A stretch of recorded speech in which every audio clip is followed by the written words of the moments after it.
Hi hello ಎಲ್ಲರಿಗೂ ನಮಸ್ಕಾರ. ಜ್ಯೋತಿ ಪಾಕಶಾಲೆಗೆ ತಮ್ಮೆಲ್ಲರಿಗೂ ಸ್ವಾಗತ. ನನ್ನ ಕುಕ್ಕಿಂಗ್ ವಿಡಿಯೋಸ್ ನಿಮಗೆ ಇಷ್ಟ ಆದಲ್ಲಿ ಜ್ಯೋತಿ ಪಾಕಶಾಲೆ ಚಾನಲ್ನ ಸಬ್ಸ್ಕ್ರೈಬ್ ಮಾಡ್ಕೊಳ್ಳಿ.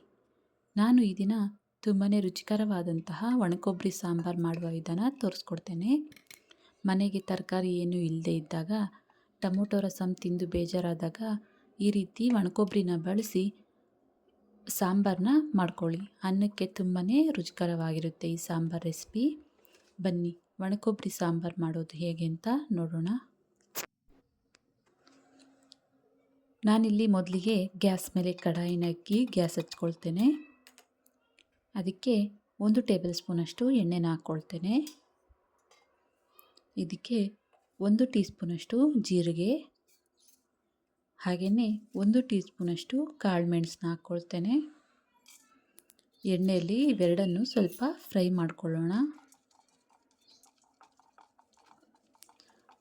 ಎಣ್ಣೆಯಲ್ಲಿ ಸ್ವಲ್ಪ ಇವನ್ನ ಫ್ರೈ ಮಾಡಿಕೊಂಡ ನಂತರ ಇದಕ್ಕೆ ಒಂದು 8 ರಿಂದ 10 ಒಣಮೆಣಸಿನ್ಕಾಯಿನ ಸೇರಿಸ್ಕೊಳ್ತಾ ಇದ್ದೇನೆ. ಹಾಗೆಯೇ 1 ಗಡ್ಡೆಯಷ್ಟು ಬೆಳ್ಳುಳ್ಳಿನ ಹಾಕ್ಕೊಳ್ತೇನೆ. ಬೆಳ್ಳುಳ್ಳಿ ಹಾಗೂ ಒಣಮೆಣಸಿನ್ಕಾಯಿನ ಹಾಕಿ ಒಂದೆರಡು ನಿಮಿಷ ಇವನ್ನ ಫ್ರೈ ಮಾಡ್ಕೊಳ್ಳೋಣ. ಈಗ ಇದಕ್ಕೆ 1 ಕಪ್ಪಷ್ಟು ಒಣಕೊಬ್ಬರಿ ತುರಿನ ಹಾಕ್ಕೊಳ್ತಾ ಇದ್ದೇನೆ. ಒಣಕೊಬ್ಬರಿನ ನಾನಿಲ್ಲಿ ಮಿಕ್ಸಿಗೆ ಹಾಕ್ಕೊಂಡು ಪುಡಿ ಮಾಡಿಕೊಂಡು ಹಾಕ್ಕೊಳ್ತಾ ಇದ್ದೇನೆ. ನೀವು ತುರಿದು ಬೇಕಾದರೂ ಹಾಕ್ಕೊಳ್ಬೋದು. ಒಣಕೊಬ್ಬರಿ ಪುಡಿನ ಹಾಕಿ ಒಂದೆರಡು ನಿಮಿಷ ಫ್ರೈ ಮಾಡ್ಕೊಂಡ ನಂತರ ಸ್ವಲ್ಪ ಕರಿಬೇವನ್ನ ಹಾಕ್ಕೊಳ್ತೇನೆ. ಕರಿಬೇವನ್ನ ಹಾಕಿ ಒಂದೆರಡು ನಿಮಿಷ ಚೆನ್ನಾಗಿ ಇದನ್ನು ಫ್ರೈ ಮಾಡ್ಕೊಳ್ಬೇಕು.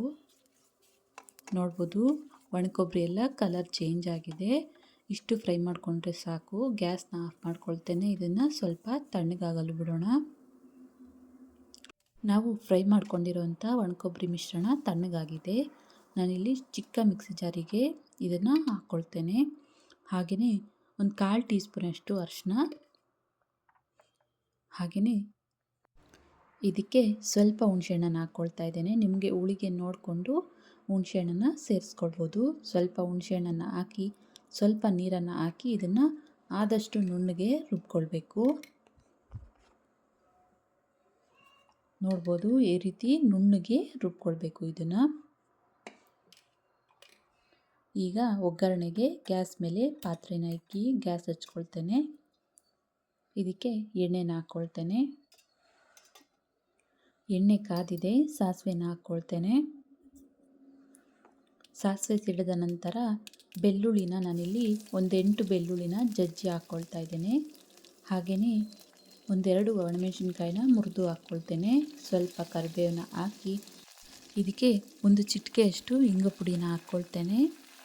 ಇಂಗು ಪುಡಿನ ಹಾಕಿ ಬೆಳ್ಳುಳ್ಳಿ ಸ್ವಲ್ಪ ಕಲರ್ ಚೇಂಜ್ ಆಗೋವರೆಗೂ ಎಣ್ಣೆಯಲ್ಲಿ ಚೆನ್ನಾಗಿ ಫ್ರೈ ಮಾಡ್ಕೊಳ್ಳೋಣ. ನೋಡ್ಬೋದು ಬೆಳ್ಳುಳ್ಳಿ ಸ್ವಲ್ಪ ಕಲರ್ ಚೇಂಜ್ ಆಗಿದ್ದಾವೆ. ಈಗ ಇದಕ್ಕೆ ರುಬ್ಬಿಟ್ಕೊಂಡಿರೋಂಥ ಮಿಶ್ರಣನ ಸೇರಿಸ್ಕೊಳ್ತೇನೆ. ಹಾಗೆಯೇ ಸ್ವಲ್ಪ ಮಿಕ್ಸಿ ಜಾರಿಗೆ ನೀರು ಹಾಕಿ ಕಲಸಿ ಹಾಕ್ಕೊಳ್ತೇನೆ. ನಿಮಗೆ ಈ ಸಾಂಬಾರು ಎಷ್ಟು ಕನ್ಸಿಸ್ಟೆನ್ಸಿ ಬೇಕು ಅಂತ ನೋಡಿಕೊಂಡು ಅಷ್ಟನ್ನು ನೀರನ್ನು ಸೇರಿಸ್ಕೊಳ್ಬೋದು. ನಾನಿಲ್ಲಿ ಇನ್ನು ಸ್ವಲ್ಪ ನೀರನ್ನು ಹಾಕಿ ಚೆನ್ನಾಗಿ ಇದನ್ನು ಕಲಿಸ್ಕೊಳ್ತಾ ಇದ್ದೇನೆ. ಈಗ ಇದಕ್ಕೆ ರುಚಿಗೆ ತಕ್ಕಷ್ಟು ಉಪ್ಪನ್ನು ಹಾಕ್ಕೊಳ್ತೇನೆ. ಉಪ್ಪನ್ನು ಹಾಕಿ ಚೆನ್ನಾಗಿ ಇದನ್ನು ಕಲಿಸ್ಕೊಳ್ತೇನೆ. ನೋಡ್ಬೋದು ಈ ಸಾಂಬಾರು ಈ ಕನ್ಸಿಸ್ಟೆನ್ಸಿ ಇದ್ದರೆ ಚೆನ್ನಾಗಿರುತ್ತೆ. ಇದನ್ನು ಚೆನ್ನಾಗಿ ಕುದಿಸ್ಕೊಳ್ಳೋಣ ಒಂದೆರಡು ನಿಮಿಷಗಳ ಕಾಲ. ನೋಡ್ಬೋದು ಒಣಕೊಬ್ಬರಿ ಸಾರು ಚೆನ್ನಾಗಿ ಕುದೀತಾ ಇದೆ. ಕೊನೆಯದಾಗಿ ಇದಕ್ಕೆ ಸ್ವಲ್ಪ ಕೊತ್ತಂಬರಿ ಸೊಪ್ಪನ್ನು ಕಟ್ ಮಾಡಿ ಹಾಕ್ಕೊಳ್ತಾ ಇದ್ದೇನೆ. ಕೊತ್ತಂಬರಿ ಸೊಪ್ಪನ್ನು ಹಾಕಿ 1 ನಿಮಿಷ ಇದನ್ನು ಚೆನ್ನಾಗಿ ಕುದಿಸ್ಕೊಳ್ಳೋಣ.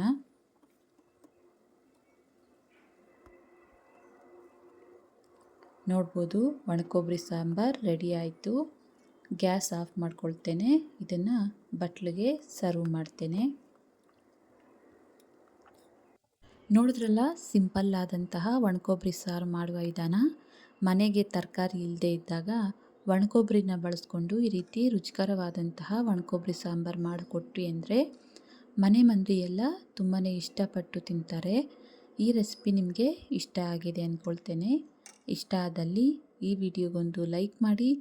ಯಾರೆಲ್ಲ ಸಬ್ಸ್ಕ್ರೈಬ್ ಮಾಡ್ಕೊಳ್ದೆ ವಿಡಿಯೋ ನೋಡ್ತಿದ್ದಲ್ಲಿ ಪ್ಲೀಸ್ ಸಬ್ಸ್ಕ್ರೈಬ್ ಮಾಡ್ಕೊಳ್ಳಿ. ಈ ವಿಡಿಯೋ ಹೇಗನ್ನಿಸ್ತು ಅಂತ ಕಮೆಂಟ್ ಮಾಡಿ. ಹಾಗೆ ಈ ವಿಡಿಯೋ ಇಷ್ಟ ಆದಲ್ಲಿ ನಿಮ್ಮ ಫ್ರೆಂಡ್ಸ್ ಆ್ಯಂಡ್ ಫ್ಯಾಮಿಲಿ ಮೆಂಬರ್ಸ್ಗೆ ಈ ವಿಡಿಯೋನ ಶೇರ್ ಮಾಡಿ. ಧನ್ಯವಾದಗಳು.